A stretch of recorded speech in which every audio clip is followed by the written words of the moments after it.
So guys, প্রথমে video দেখো, তারপর পাবলিকের করা ফানি কমেন্টস গুলো পড়বো। এই দেখো বন্ধুরা, মামামের জন্য খিচুড়ি রান্না করেছি।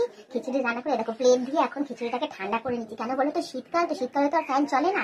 যে ফ্যান तो चलिए शुरू करते हैं। সে ঠিক আছে, কিন্তু পম্পম গুলো ভালোই নড়ে চড়ে আছে।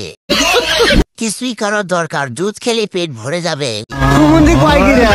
নীলি, ওই দুটো কি নড়তে আছে বাতাসে তালে তালে? তুমি ওইদিকে ঠান্ডা তো করতেছ, আর এইদিকে আমাদের গরম হয়ে যাচ্ছে। ও বাবা, তোমার এত বড় ডাব, তোমার ডাব গুলো তো ঝুলছে। সঠিক বলে। একটু ঠান্ডা দুধ ঢেলে দিলেই তো হয়, তাড়াতাড়ি ঠান্ডা হয়ে যাবে। তোমার লাউটা নড়ছে, আমি গিয়ে ধরবো? আমি বলুম না, আমার শোরুম। বাসি, ওইটা ঠান্ডা করতেছ নাকি আমায় গরম করতেছ?